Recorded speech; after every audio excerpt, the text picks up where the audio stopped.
We are inside the T-Mobile Arena. Megan Olivi, Teddy Atlas, and Brett Okamoto. UFC 290 has just wrapped up, and I have got to say this is one of the most fantastic cards that I can remember, and I feel like we say that often, which is a great thing for our sport. But Teddy, we have to talk about this main event. Alexander Volkanovski just always looks so tremendous, and tonight he got it done against a very dangerous Yair Rodriguez.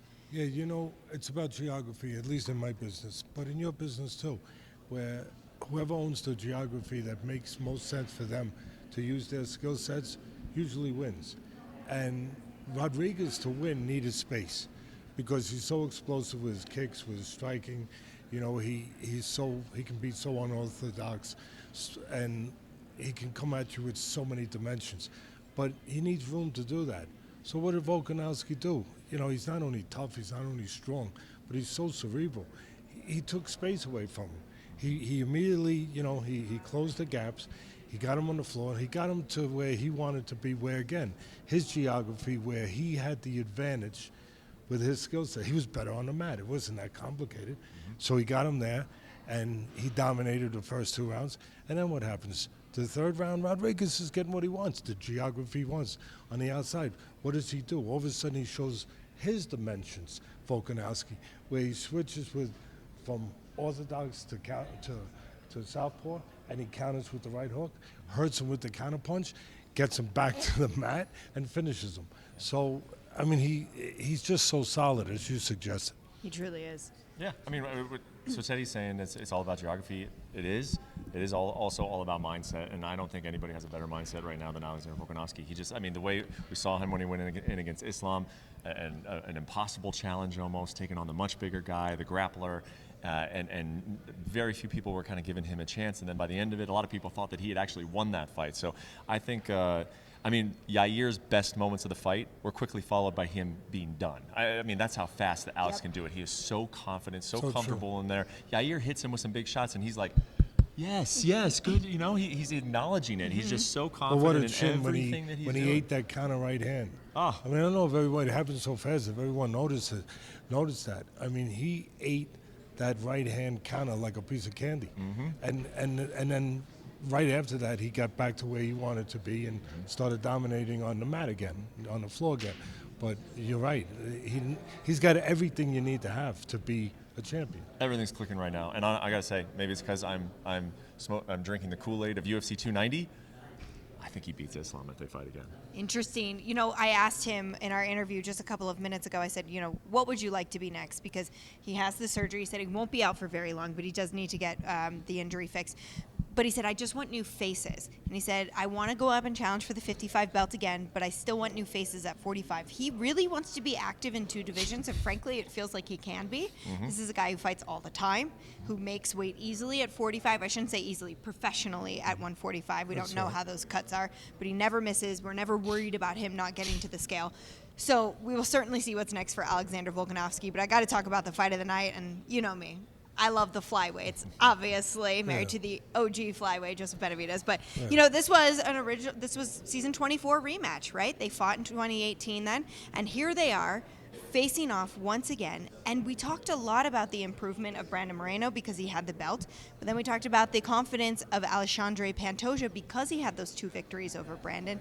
Brett, in your opinion, was it the mindset of Pantoja that got this done, or is he the more skilled fighter? That's funny because I just was talking about how important mindset is.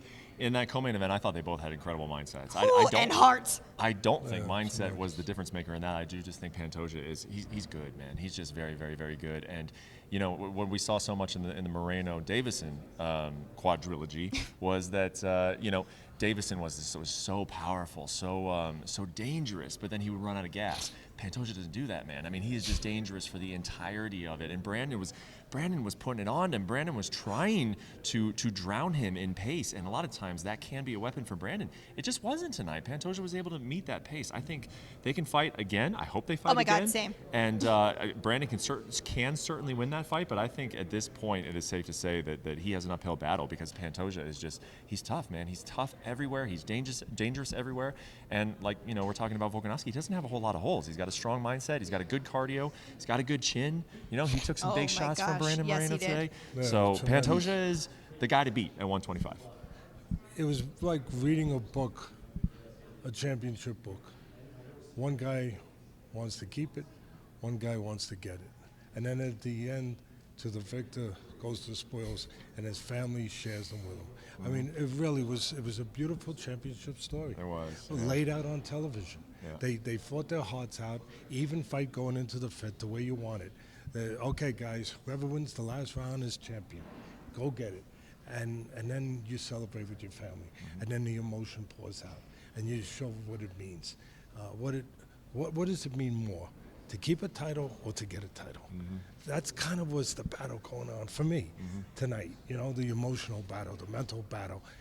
Even, except for the one judge who, hopefully they got rid of that guy already. No kidding. Because that was a little insane. It made me think about, we're back in boxing. I was like, is this boxing or is this, you know, UFC? Oh, no, it's UFC. But really, you don't need that. But going into the fifth round even, and then I made a joke about it earlier. Sometimes you have to get somewhere to do something. So you have to maybe take a cab or some vehicle of transportation to get there. Well, the vehicle of transportation for Pantoja was his wrestling in the last round, where he used his wrestling to get close to use his jiu-jitsu. And it was the edge. He had a little edge. And Dominic Cruz, listen, I'd like to be honest, full transparency, the great Dominic Cruz helped me along. You're with stealing this. material from Cruz right now? No, not stealing material, but he helped me along a little bit Yeah. because I don't like when people steal things, so I ain't stealing nothing. You know what I mean? But he pointed out, because I was talking about geography, and Dominic was saying, you're right. You're right, he's getting the geography, but the way he's getting it, his wrestling is getting him to where he wants to be. And again, his wrestling allowed him to get to where he could use his jiu-jitsu. And at the end of the day, he did get the geography, again, in the last round that he needed to pull out that title, to win that title. And I'd like to see it again. I mean, again, because I like good movies. You know, and I like good books. And it was a good book, it was a good movie. Well, speaking of movies, he was actually watching Rocky in his hotel room, Pantoja was, before the fight. My Brazilian counterpart, Evelyn Rodriguez, who is just an amazing reporter, spent the morning with Pantoja reporting on him. And he was watching Rocky, and she said, well, why is this the movie you're watching? And he said, this is my story. This is my story. It was his first time that his children ever attended a fight. Wow. And it was to watch him become a world champion. So I'm glad you brought that up, Teddy. He waited a long time to do it, you know, 5 years. I mean, Yep. he 7 years since the original as well. Yeah, you're right. I mean, wow, it was beautiful. Really. I mean, to steal again, I'll steal some. And I wasn't really, you know, I'm admitting that I was helped a little bit. But beautiful violence. Yeah, it was. I think I stole that from a writer, but it sounds right. Sounds great when you say it. So now it's Teddy's thing. Is the rematch next? Is that what you think? They both went to the hospital, so I was unable to do interviews with them, so I couldn't ask. Really rocky. I really do think so. And this is no knock on any of the other flyweights, but it's also kind of lack of options. It's like if there was something else great out there, but the next one would be Amir Albazi, and a lot of people did Roy that. Ball weighed in as a backup. Roy Ball is right there as well. And don't get me wrong, it's not that those are bad options. It's just that those aren't really options that just like oh, we have to do that. Sure. Rather than run this amazing fight back. I anticipate they'll run it back. Okay, let's talk about this Dricus Du Plessis fight before we go, because, oh my gosh, he used to have a poster of Robert Whittaker on his wall because he wanted to fight like him. He said he and his brother used to watch these Whittaker fights and hope that one day that matchup would come to fruition. And it did. Teddy, he spoke to me and he said this entire camp, the goal was to fight southpaw. It was 80% southpaw, 20% orthodox. And he said, I was really struggling with it in camp, but there was success with it in the fight. What did you think about what he presented in terms of the challenge to Robert Whittaker on the feet? You know what was shocking to me? Again, full transparency. I thought, and I think I had a lot of company, that Whittaker was the more button-up guy, the more solid guy, the more dependable guy, the guy that didn't make mistakes, okay? And that Du Plessis was so big, so talented, so explosive, where he had more of the neon talents that I talk about a lot in my business, where some guys have the quiet talents, dependability, reliability, consistency, technique, and other guys have just, you know, power, speed. And it looked like Du Plessis had more of those talents, those ones that light up a room. And again, he's so big. So I thought it was going to come down to that against Whittaker being better technically and taking advantage of the more explosive guy making a mistake. And I'll be damned. The more button-up guy, the more technical guy, that guy made the mistake, and Du Plessis took advantage of that. Yeah. And I'll tell you what the mistake was, because it wasn't so obvious. It was a little subtle. Where Whittaker led, I always tell my fighters in the gym, you never lead with a left hook in front, because if you do, you expose yourself to a straight punch. And even me, who didn't do great in school, learned that straight beats round, you know? So he started to lead with, but he never got started with it, so it wasn't so obvious. But Whittaker started with a left hook, and from the southpaw position, he threw Du Plessis, threw the jab, bang! Right down the middle, caught him with the jab. You don't see that too often. You saw it with Tyson, you saw it where a jab hurts a guy. But it was the element of surprise. It got there in the middle of him thinking he was going to throw the hook. He never expected the jab to get there first. It did. And it put him, of course it hurt him, it put him in a position where then Du Plessis could go finish the fight and do the shocking, which was pull off, not the win, but pull off it the way he did. Yeah. But again, I didn't expect that guy to make the mistake. I expected the other guy to make the mistake. Sure. And that's the great thing about combat sports. One mistake and all of a sudden we're talking about something else. I know it. Megan, you and I talk to these fighters, all the time. The guy I want to talk to tonight, I want to talk to Robert Whittaker, because I want to know, why were you so uncomfortable? What made you uncomfortable in there? Because you got to give credit to Du Plessis. Robert Whittaker has been in there with Israel Adesanya. He's been in there with, the Jared Cannoniers of the world, Yoel Romero, just the tank, the cement block that is Yoel Romero. I've never seen Robert Whittaker look like he didn't know what he wanted to do in there. So he felt something that he didn't like in that octagon tonight, and I would really like to ask him what that is, because Du Plessis has been underrated. I mean, that was a big storyline coming in, that Robert Whittaker was like, I'm not going to underrate this guy just like everybody else. So he has been underrated, and then to go out there and do that against Robert Whittaker and make him look that uncomfortable, I really want to ask Rob, what did you feel in there, man? Because this guy's now going to go and fight for a championship, and he's going to be a dog. He's going to be an underdog. The guys, I know this sounds too simplistic. Sometimes it's simple. You think he felt the guy's energy and size? Yeah, I think so. You know what I mean? I mean, that's a big, hungry guy in there right now. You got a guy who's Goliath, right? And he's big. You feel it. You notice it.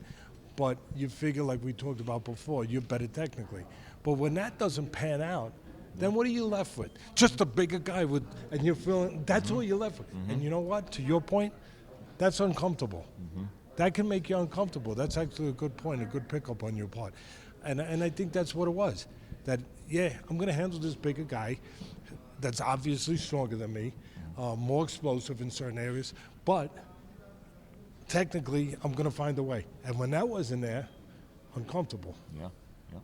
Well, we saw the face-off with Israel Adesanya, which was a bit uncomfortable, I think, as well. Yeah. And we said goodbye to Robbie Lawler, which was uncomfortable for our hearts, because we absolutely love Bob. The montage that the UFC put together was incredible. If you haven't seen it, go online and check it out, because he deserved every bit of the praise and the chance that he got. He has had a career that has been tremendous for all of us to watch, and he's always just been so fun to be around, because he's a stone-cold killer, but he's a sweetheart. Yeah. And Robbie Lawler, congratulations. There were so many big winners tonight at UFC 290. We can't break them all down, but what a card, what an atmosphere here in Las Vegas. International Fight Week once again delivered. Thank you guys for tuning in, and we'll see you at the next one. Thank you for watching ESPN on YouTube. For live streaming sports and premium content, subscribe to ESPN+.